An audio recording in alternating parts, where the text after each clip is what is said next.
Hi everyone, this is Billy. I finished the testing of my modular crystal radio and I'm ready to show you how you can also print out the chassis and make your own. You can get a copy of the 3D print files to print all these chassis components from your 3D printer by visiting this site. Let me show you. So this is my Patreon site.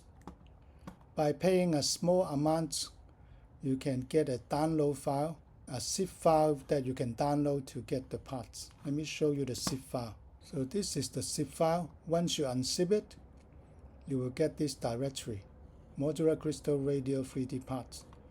I'll go through with you how to print each part. First one here is the cap for the diode, 1N34A. So you just print it with support like this. I think it's like this better. The support will be holding the bottom. Same as the 1N60 diode cap. Okay, then you can insert a circuit board here with the 4-pin header solder to it, and then inside you can have your own diode. If your diode is not 1N34A or 1N60, you can use this blank diode printout. Then you can just write down the model number of your diode here using a side pen.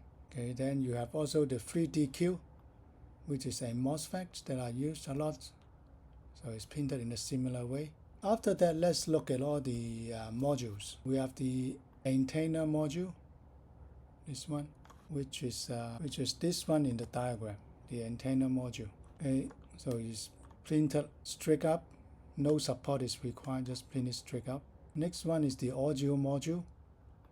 Also, you can print it straight up like this. No support is required. And this is this module here. It's the audio module. The third one, the other one is the tuner module and the trap module. Let's go to the trap module first. So this is the trap module. Again, printed upright. No support required. So this is the trap module. This one here. So this one is the trap module. Then you have the tuner module. This one, tuner module. Let me show you. So this is the tuner module. Again, printed upright. No support is required. Then to hold this together, we have the side panel. This side panel, one here and one there. Okay, so you can print the side panel here. Side L, this one, and side R. You just lay it flat. No support is required. In case you want to use the side panel to house an amplifier or a speaker, I have created two more side panels which are closed. Let me show you. Closed. So these two side panels are closed. That means you can drill holes to mount your speaker here. And to print it, you go to the side L closed, this one, and also the side R closed. Okay, then you have these sliding rocks. I call it sliding rocks. So you can hook up the two side panels together and also form your sliding bar, sliding track.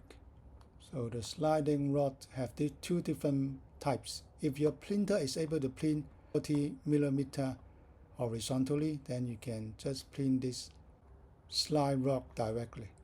This one is 240mm. But most of our smaller 3D printer, the basic ones, can only print up to the. So if you want to print it, you have to print it upright like this. No support required. Okay. However, if this way it will print very slowly, like 2 hours. So I try to fix this problem by chopping this slide rock down into two parts, so you can print it horizontally and much faster, like 20 minutes. So to do that, instead of the slide rod, you print this two-hole rod. The difference between the slide rod and the two-hole rod is that there are screw holes at both sides instead of a screw head on one side and a screw hole on the other side. So this way it can shrink it to 1/6mm. So you can print it horizontally without support. With support because the bottom is round, so you need to support on the bottom. Then you need to print this other connector module. This one has screw heads on both ends. So you screw one end into the two-hole rod there to convert it into the same slide rod. So you have a screw head on one side and the screw hole on the other side. So this is how you can compensate for that if your printer is unable to print the 240mm slide rod.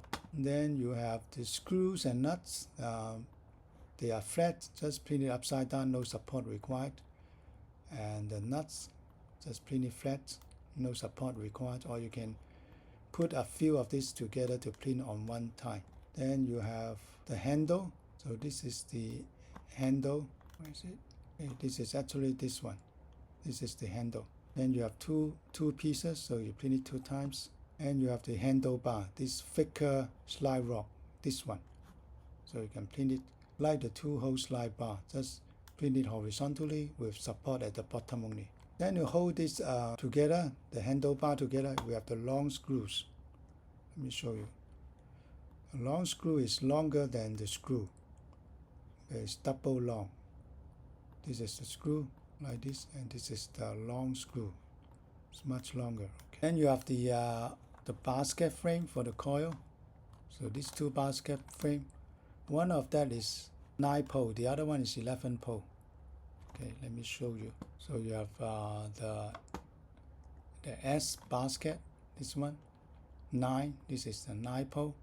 You print it like that, lie flat on the bottom, with support only on the plates that touch the print plate.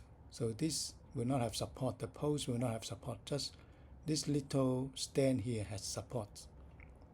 Same for the S basket 11. This is 11 pole.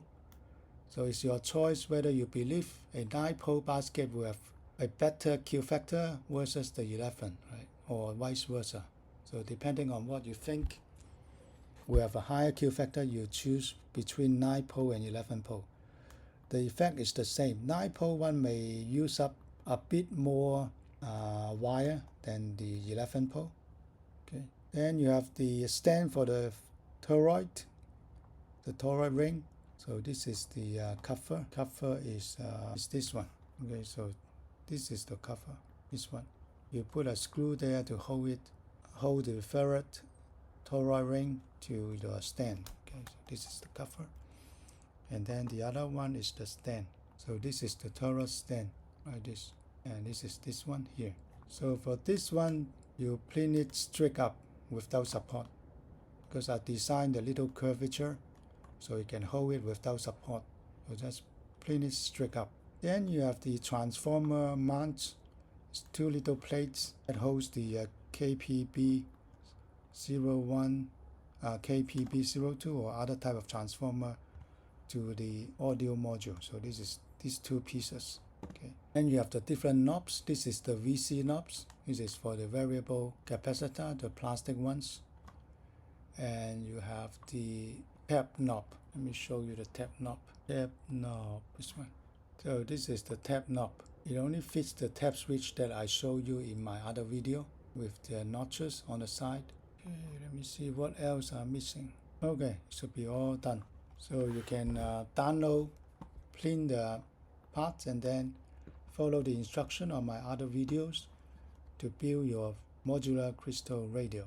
Good luck!